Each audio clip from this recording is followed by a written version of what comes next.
Hello, everybody. This is Sheri Keffer with tv.newlife.com, and we have a guest again today, Cranford, and he is a sergeant with the Orange County Police Agency, right? Mm-hmm. Been there a long time. You're a dad, have boys, husband, and became very passionate about how to help families hem in their homes, make safety a part of their day-to-day life with their kids.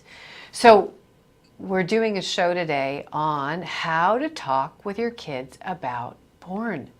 It's big. It is a big problem.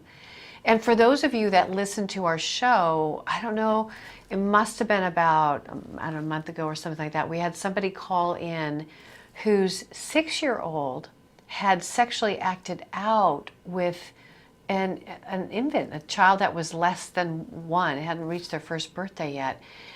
And as we were talking about it, so often these young boys and young girls stumble onto these nude pornographic images and end up, it actually turns up their sexual arousal. It's a palate. Their brain gets turned on by the images. Even though they're too young to masturbate, right? Their brains get fired up by this. And so it's really important that we have you here today, Clay, to help talk to us about what we can do to, one, have the conversation, and then to do some things to create some safety around their phones, their digital devices. So thanks for being with us again. Thanks for having me on this show. And so how do you talk to your kids about porn?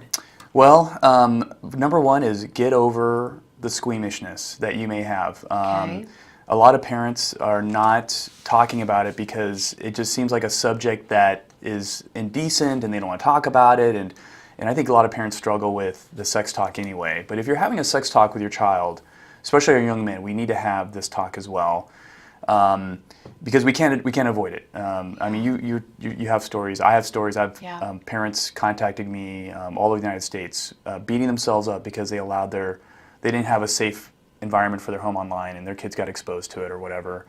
And I bet you they call with regret. I can almost hear their voices. Just that, oh, I need to talk to you. We didn't even know this was possible.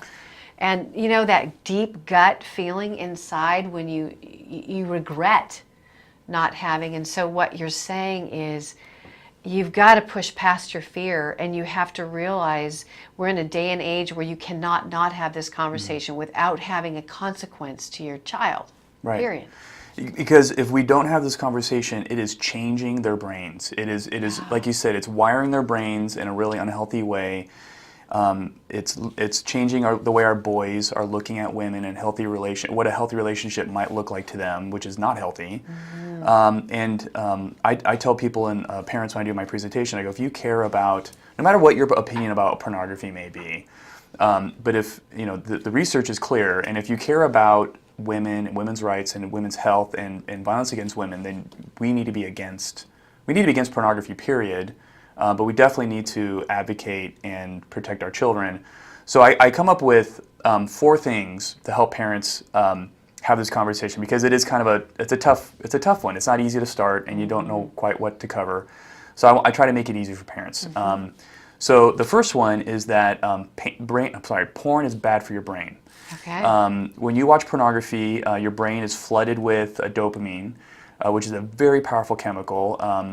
The neural pathway from watching the pornography and the behavior to the pleasure part of your brain, especially as an adolescent, those things, when they get wired, they're very powerful and they become addictive.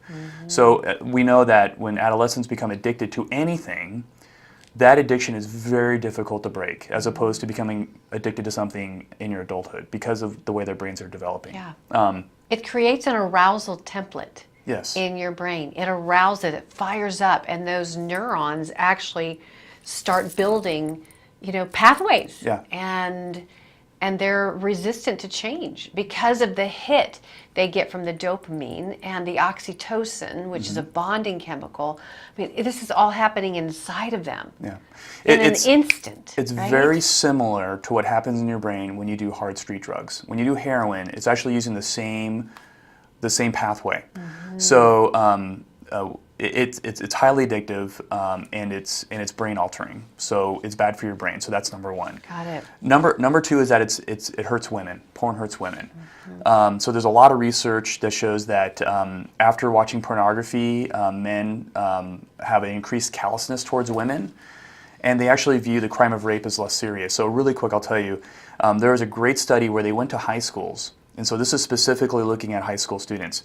And they had the high school students, boys and girls, read scenarios which are rape myth scenarios. In other words, each scenario, a girl in the story was raped by her boyfriend or by some boy, and she was blamed for being raped. So it'd be one of these situations where she was asking for it because she was dressing too sexy, or she was dancing with him and got him aroused, and she said no, and he held her down and forced her to have sex. So obviously these are rape-supported beliefs, or these are myths, and they're not okay. Yeah. But they asked these kids, what did you think about these situations? And more than half the boys and 25% of the girls said that in one or more of these situations, that it was maybe okay for a boy to hold on a girl and force her to have intercourse, i.e. rape.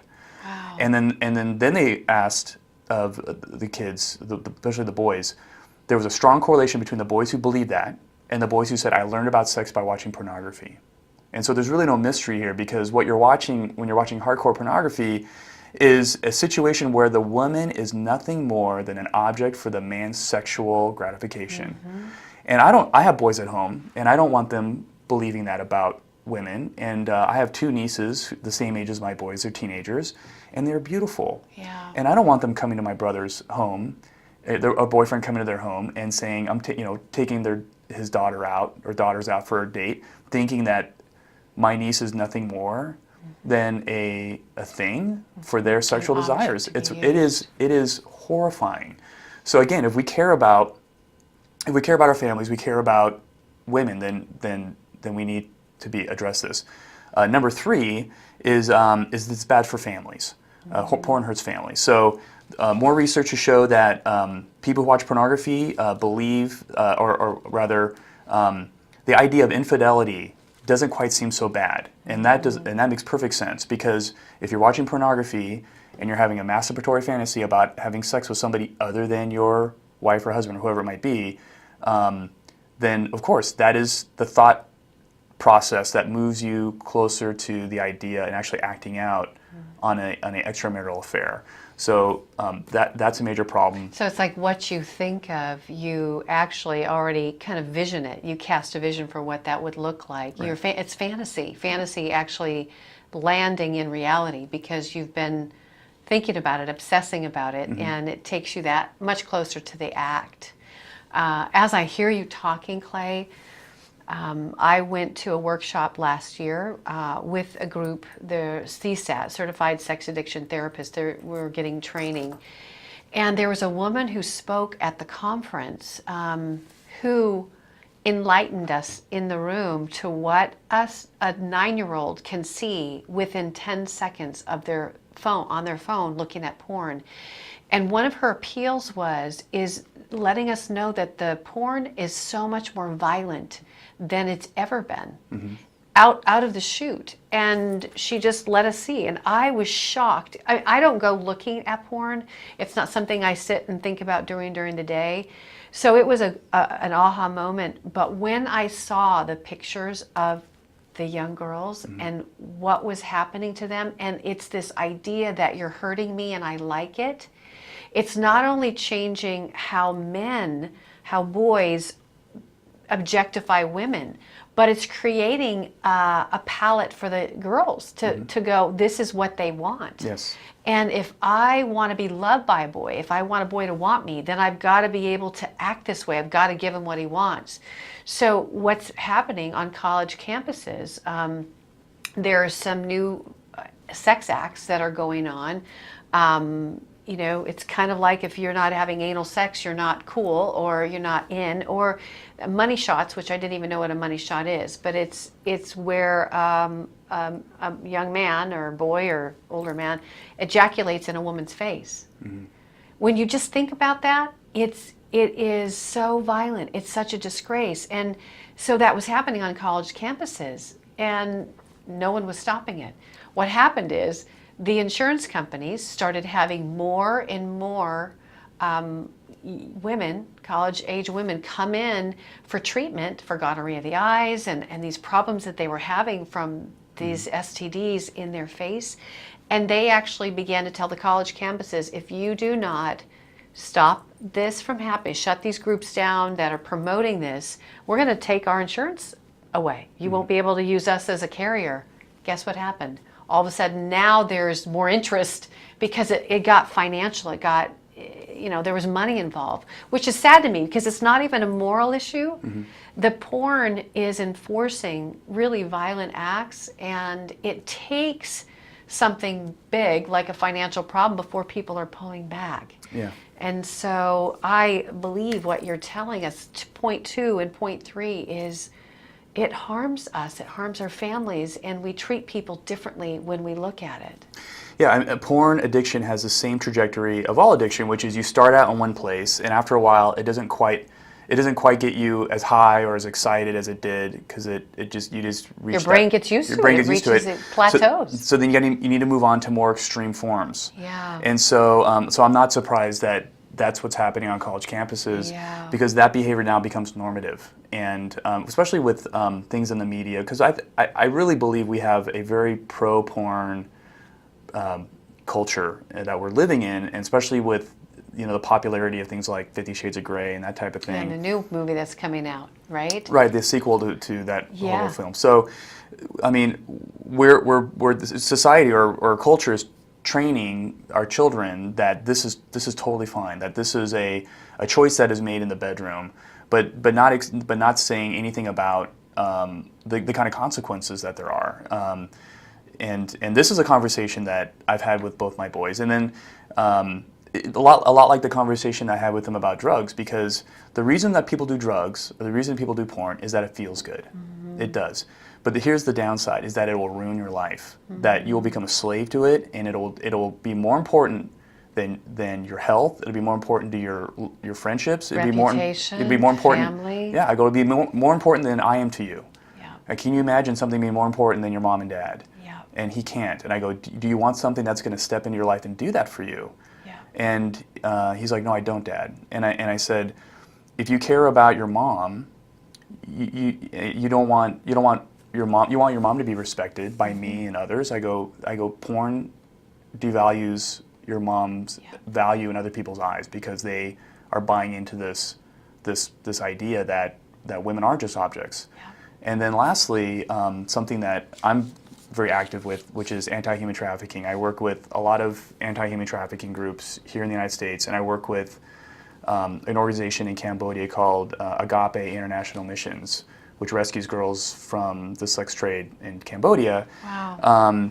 Is that in a study, they talked to women who are being trafficked around the world, and 49% of them said that they were forced to do pornography while they're being trafficked. So if you're watching pornography, you are buying into this multi-billion-dollar business of pornography and human trafficking.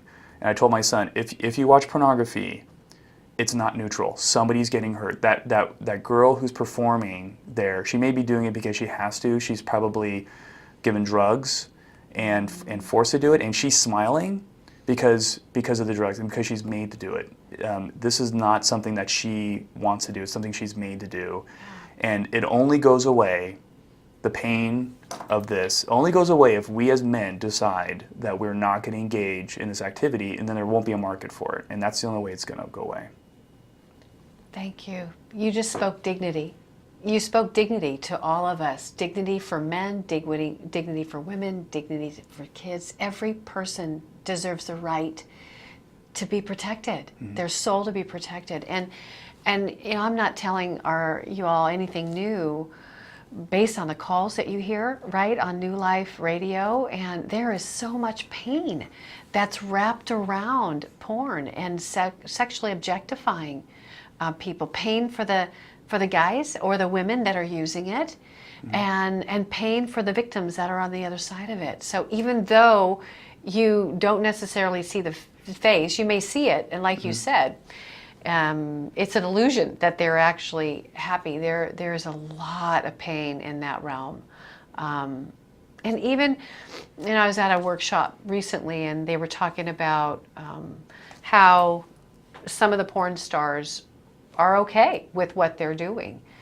And I got to be honest, if I sat down with that porn star and I got a chance to hear her heart and sit in her story and understand what she's came from, where she's come from, and her home and her family, I could beyond a shadow of a doubt point to some things that have happened in her life where she has felt used or degraded, or she's felt powerless. There's a story. We all have a story, right? And so even though they may be acting in this way, doesn't mean that in their heart of hearts, they're okay. You just take that woman and put her down 20 years from then, right? When her body doesn't look the same, and she's a wounded soul. She won't be able to navigate those waters after being used that many times. So, and they didn't enter the porn industry coming from a healthy place. Usually, they're going in there, and it's stemming from other trauma that they've had in their life. So and when we see the stories of famous porn actors and actresses that after they've retired, and some of them were like award-winning, type of actors and stuff, they tell a story of humiliation and pain, and some people are just really surprised, like, oh well, they did all these movies and they had this glamorous life, but now they're just a shell. Now that they've walked away from that industry, and it's because what if you don't have your dignity? Yeah. Right. That's really what we all have to hold on to, is that fidelity of self, and it's hard to get back when you've given it for years and years and years. So I'm glad we have a Christ as our Redeemer, because I know that there are people that have come out of that and found their heart again and found forgiveness. But it is such, there's so much money to be made in the porn industry, and greed trumps dignity all day long. Indeed. So. Do we have time to talk about how parents can make their home safe? Yes. Perfect. So what are these tips for us? So we need to create a safe home network, and there's a couple ways to do that. One that I really like and I advocate in my parent seminar is an organization, or it's a website called opendns.com. Okay. So OPENDNS.com. Yeah, all it's right. free. We love free. Yeah, that's why I try to get as many free free things out as I can. So they were acquired by Cisco. They're a firewall, essentially, and you go there, you create an account, and they give you very clear instructions on how to route your internet traffic through them, and then you can create. You can vary the filtering, and if you want to filter out pornography and gambling and drug, those kinds of content, you can do that. It also filters out malicious websites and phishing and other things where people might try to steal your identity. It'll filter those things out as well, which is nice. And if you have a Netgear router, Netgear partners with them, and so they actually have a phone app that you can use to talk to your OpenDNS account and do things like customize the filtering, which is sometimes a problem, right? Because if you have the filtering turned on, your kid is doing a homework assignment, and now they can't go to a website that's a legitimate website. It's just getting broadly covered in this one particular category. You need to go in there and whitelist it so they can get to it. What I don't want people to do is, this is just too much trouble. We're not going to have a filter at all because things are getting blocked that are okay. I want them to use a tool that works for them and is going to keep their kids safe. So that's how we keep the traffic in your home's internet safe. And then the parental controls that come with your phone, they sometimes will have the option to filter inappropriate content. Those filters that come with your phone typically not very good. So I wouldn't rely on that. I use They just kind of have it on there so they Yeah. can say we sell a phone, and it does have some parental controls. But what you're saying is that what they do doesn't accomplish the goal. No. You really need to do more than that. No, you really want something as close to 100%, filtering of that inappropriate content, pornography, Yeah. as possible, because once you see it, you can't unsee it, and seeing it once for a child can be devastating. So. So there's apps you can download, parental monitoring or parental notification app have filtering, and it will filter your child's internet traffic when they're away from your house. So if they're connecting to the Wi-Fi at Starbucks, or they're using the data through their phone plan at school, whatever it might be, you want something that's going to filter wherever they are, and that's going to help overlap what you're doing at home. So if a parent's listening to you right now and they go, okay, you said a parental notification app, something, what do they Google? Like what should they put in their search engine to get them Yeah. I'm sure there's many providers that do this, but what would they Google in order to find out where are some places that they could go? I would Google something like parental notification app. Okay. And maybe put the type of phone that your child is using, like iPhone or Android. I do recommend Android over iPhone, because Android's operating system really works well with these types of apps. iPhone is... I have an Android. Yeah, Probably one of the only people out there that has an Android. I know your kid probably gonna want an iPhone. My child wants an iPhone, but he has an Android because that's a safer choice. Yeah. And if he wants a smartphone, that's the one he's getting. So Yeah. these are all little things we can do. But the filtering, the OpenDNS, and putting on that app on your kid's phone is essential stuff. My book goes through a bunch of different things you can do. I mean, your book, when I got it, it has information in the front that's really helpful. But then, like for people like me that don't know technology very well, you have like these point by point, almost like screenshots of how to do it. With here's step 9 with the little hand pointing to it. It was so helpful, like user friendly. Yeah, because the people who design parental controls are not parents. Yeah. There's some computer engineer, and they don't understand us, because if it was a parent, there'd just be one button and we'd press it and it would fix everything magically. I want one of those buttons, don't I know, you? that'd be great. So I try to make it simple and easy, Yeah, because thank you. and for instance, if we have time, Google and Yahoo and Bing, they're search engines, and you can turn on parental controls so that your child can't go to a porn site. But these search engines have parental controls built into them that you need to turn on. They're called Safe Search. Okay. And if you don't do that, then your child can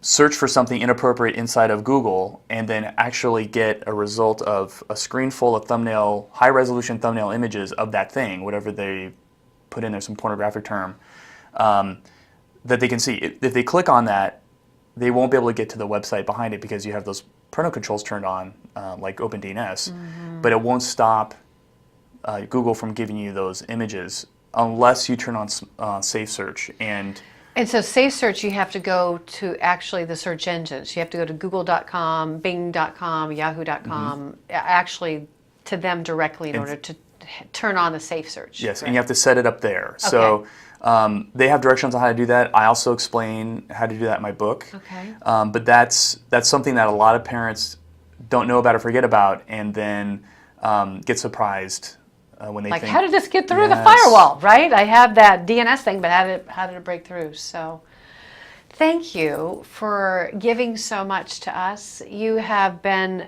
so open in giving with your material and ideas, and very helpful, practical things that we can do. And thank you for even languaging with us how it sounds to be a parent, to have some of these conversations that can be tricky. But I really appreciate you and say thank you, right? If you all were here, you'd be saying thank you as well for spending the time with us on these shows to help empower us to be better parents and to have a more sense of what's going on in this digital world. So. You're welcome. And if they want to know more, they can go to cybersafetycop.com. Okay, Cyber Safety Cop himself. Thanks for listening, and we'll look forward to seeing you on some other shows down the road.